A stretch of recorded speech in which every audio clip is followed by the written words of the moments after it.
I think a big reason why I became a violinist and stayed a violinist is because of what I was able to connect to within myself as a child and as a teenager when I had lots of difficult emotions like anybody else. I wasn't different. But I did have a violin and I wanted that since the time I was 2 and started playing when I was 4, and my mother was a big part of that, and she was still is a very creative person and very musical person, very artistic person, and she taught me how to really appreciate arts and crafts, and especially music. So recently I've been in kind of a creative mode, over the last month or so or more, and I think I'd been missing it for a while. I wrote my book and published it last, when was it? January 2024. And after that, suddenly there was a bit of a void. And I realized in the fall, right now it's the end of November, and I realized a little while ago that I was really missing having something creative to work on that was mine. And and before the book, it was a solo violin recording. And I'm not really interested in preparing for a performance or making a recording right now. But what I am really interested in right now is tapping back into my love of creating art, and just, I loved art class and writing and poetry and painting, and in addition to making music. So there's something really healing and there's something deeply profound that I can connect to within myself that I used to do naturally as a child without even knowing I was doing it, but it was so nourishing and healing for my soul. I was an introverted, very, very shy child, and I didn't feel like I was connected to other kids. And so I wasn't very happy a lot of the time. And so my art, my music especially, became my creative, emotional, expressive outlet that was primarily me being with me, and just that.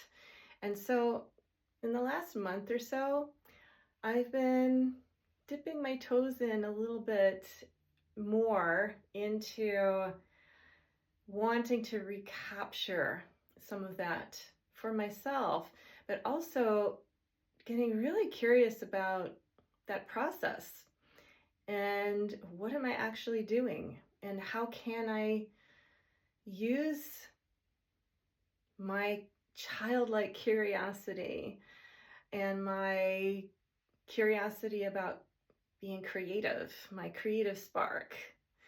I have these lights that go around my studio, and I just love them because there's a sparkle there that captures my attention, but also it kind of lifts up my spirits.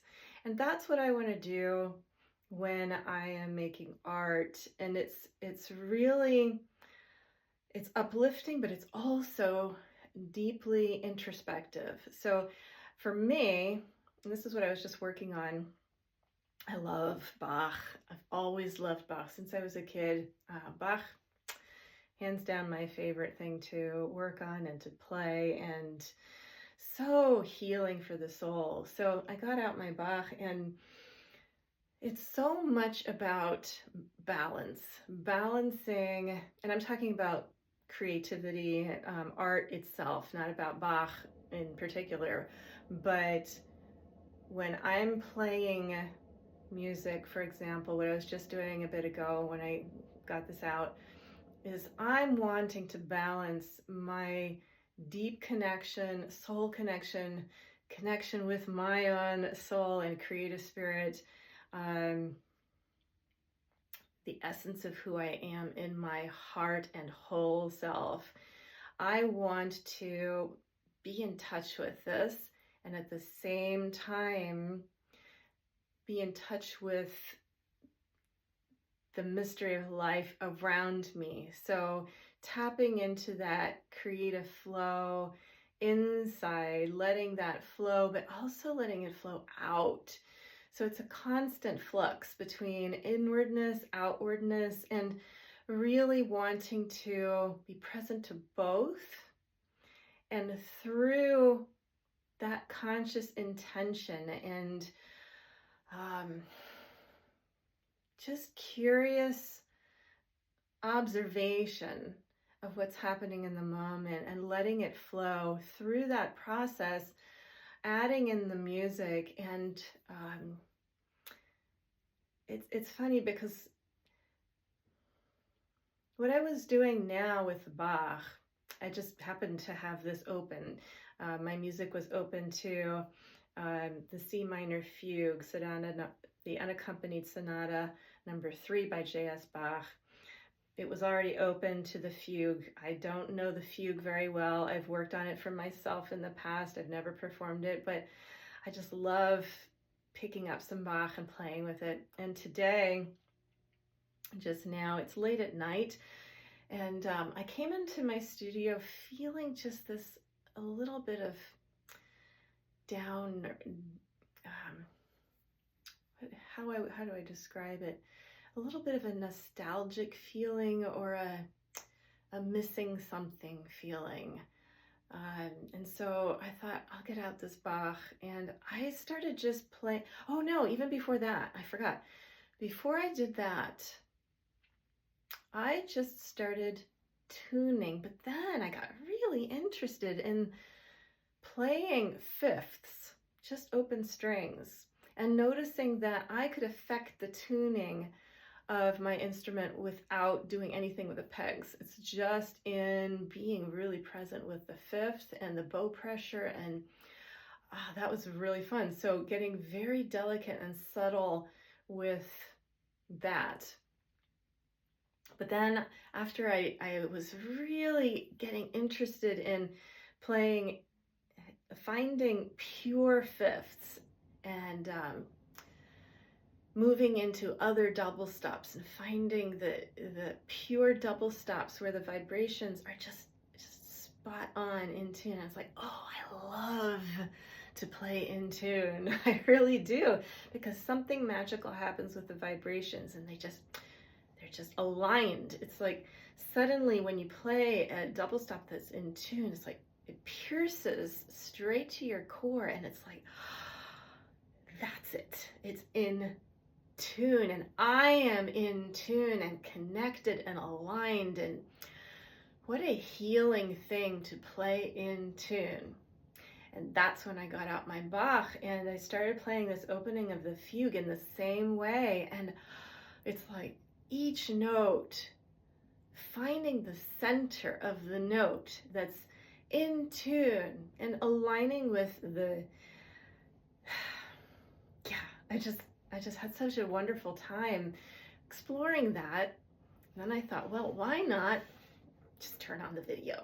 As so often happens, I get inspired to actually share some of it with you, because that's part of my creative process too.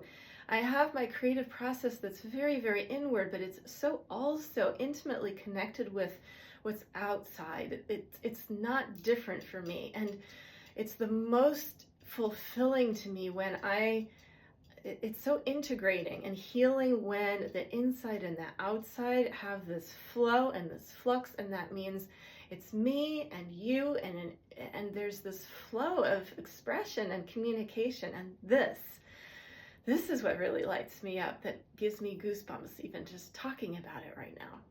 So this is what, for me, aligned creative expression is. And there's so many words for that, and that's just what came out right now. But yeah, that's what I'm exploring right now. So I just thought maybe I'd play a few notes or maybe a few bars of this fugue and just, yeah, see what happens along the same lines of what I'm talking about. And I have this piece of wood on the floor. I need to move so that I'm completely on it. This was for my recording so that my floor wouldn't creak. I have this huge piece of plywood that I stand on top of my floor that helps decreak the floor. So I'm connecting to that inwardness and the outwardness, and it's like this nourishing, energetic flow that I can tap into, and it's a constant balance where it's not at all static. I'll start to go more, how to describe it? If I start to look at the notes, I notice that I'm going out of balance because I'm more outward focused, and then I need to balance it out with being inward focused without losing the outward focus. So finding that fluid balance between inwardness and outwardness, and letting that happen, and just letting it happen by itself, being open and flexible and responsive to when I'm out of balance, and bringing that balance back with my intention, but without doing it. That's the fun thing. And then on top of that, there's a note, and I'm thinking of that G and wondering, okay, how am I going to play that G? And I have no idea, because I don't know what muscles are like. It's such a mystery to me, such an awesome mystery, that I can have an idea and express it through this body without having a clue of how that happens. I think that's just so miraculous, that I can have the idea that I want to lift my violin, and the arm goes up, and I'm thinking of a G, and I know where that is, and so my finger goes there, but I don't know how it got there other than I allowed it to go. That's amazing, isn't it? And yeah, it's just exciting. I love that. So even before I play one note, I'm in awe.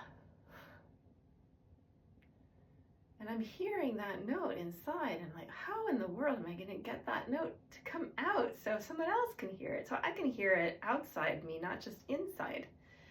How do I bring the inward outward without losing my connection to the inward?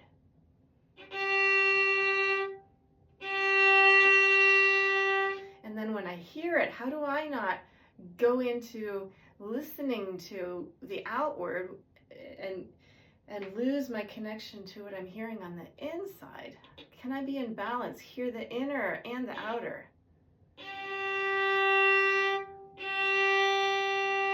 And then I get so curious about the center of the note where it's perfectly in tune.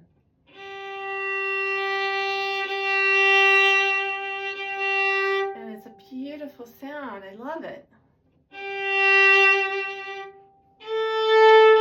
That note. So to get from the G to the A,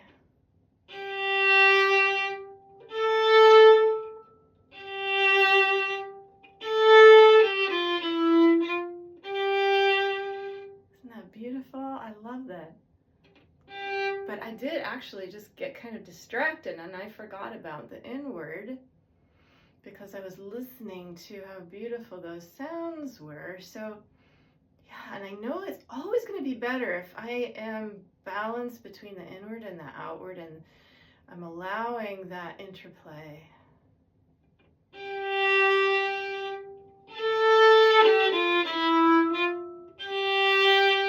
notice I need to kind of slow it down so that I can be aware of all that that's happening and interfere less. And notice when I'm interfering and bring myself back.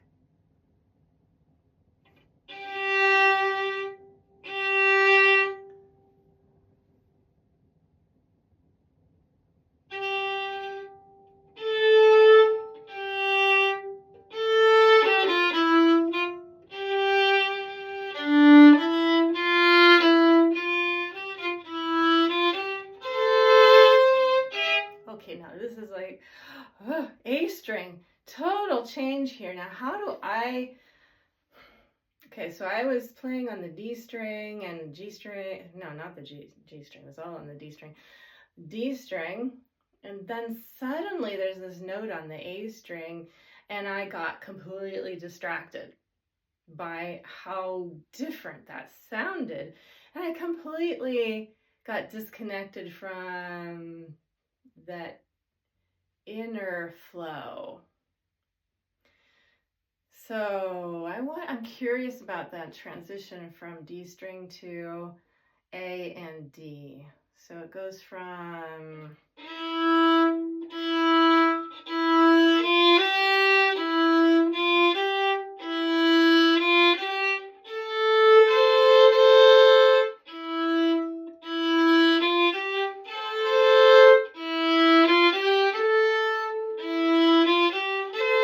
So this ends. That's the end, sort of, but it keeps going. It's like... But this is the beginning of something new. So how can I make something new happening up there on the A string and something that's just continuing, sort of ending but continuing the D string?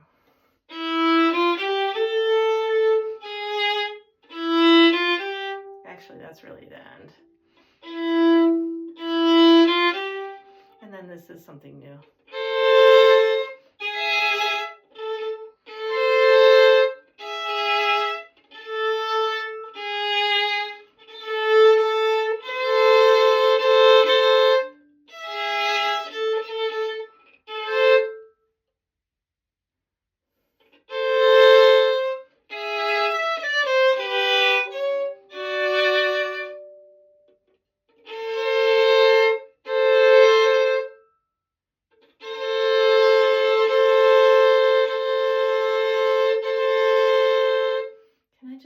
Really be with this double stop for a moment.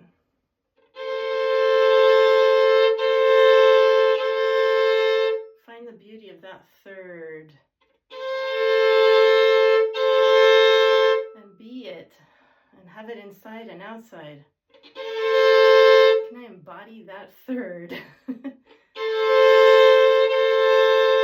And then go from that to completely different thing, the sixth.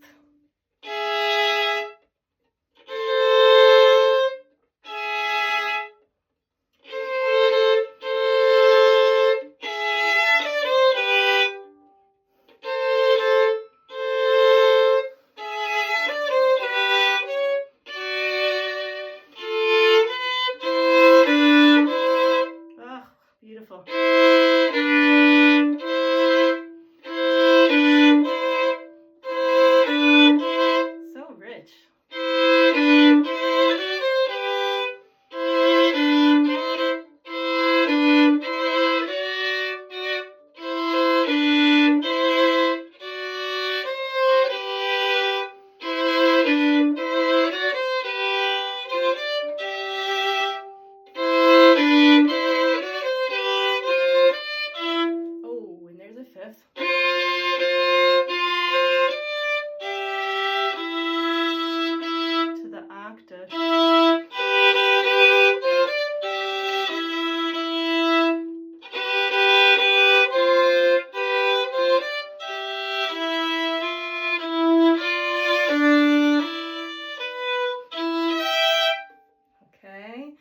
Oh, now I just want to go back to the beginning and luxuriate in it a little more. It's always the first note's always so challenging. It's a mystery. That first note, I kind of want it just to be itself. It's like, I almost want it to be out of time. Because I want to be so present with that first note. And if someone's listening, I want to assume that they don't, I do assume that they don't really know when the next note's going to come. The tempo's not established yet.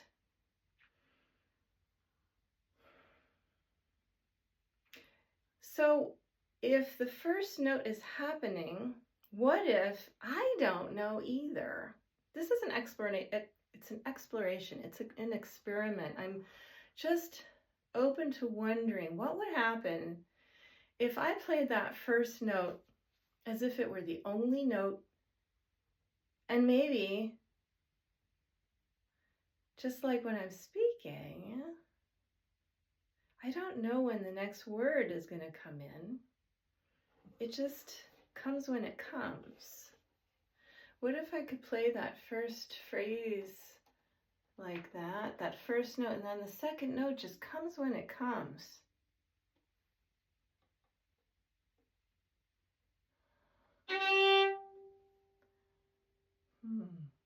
Inward, outward.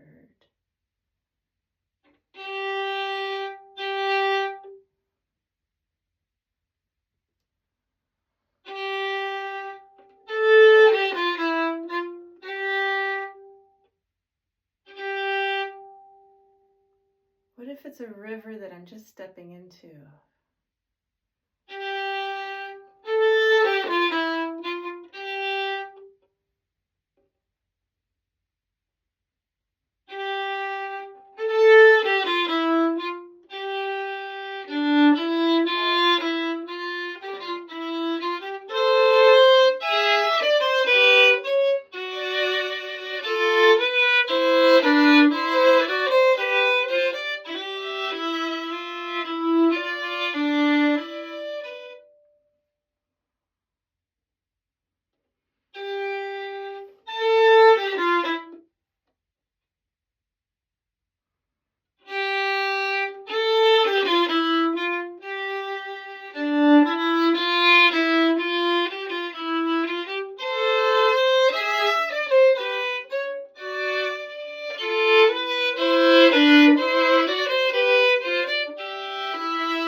Like, what are those notes?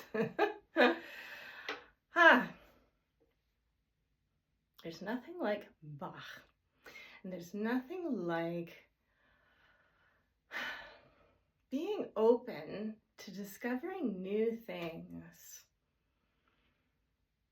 and getting out of the way to let your creativity guide you, to let your intuition. It is really about tapping into intuition. And that's all about tapping into the essence of who you are.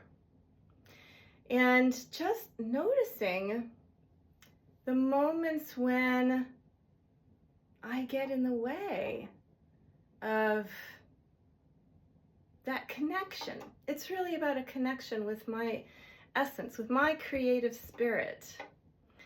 And the more I'm connected with my spirit, and I can sense that and feel the flow of that energy within me, through the sound, through the instrument, the vibrations. It's really about vibrations inside, the life force vibrating and resonating with the instrument and the voice and the notes and the certain vibrations of the double stops. And yeah, it's just, there's so much happening that's thrilling and exciting.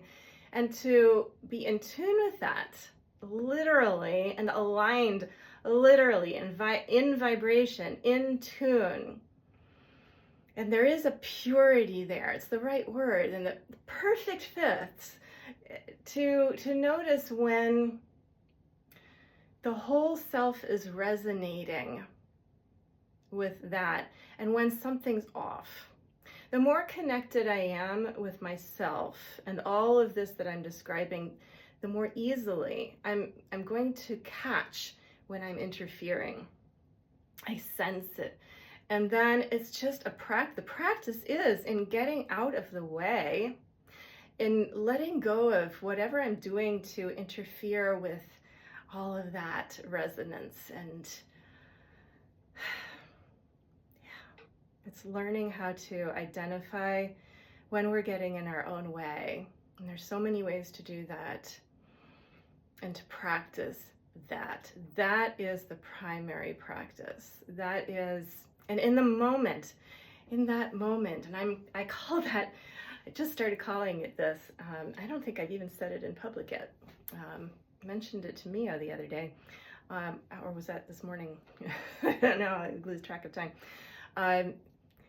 The Midas moment, it's that moment where suddenly you're like, oh, I can let go. And in that magical moment where I am consciously letting go of the interference, gold happens. That's the Midas moment. So learning to,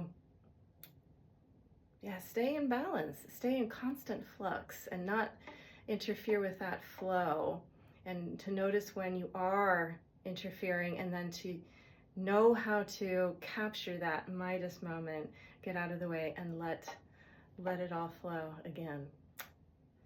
That's what I've been exploring this evening and these days with my own creativity, and sure is fun.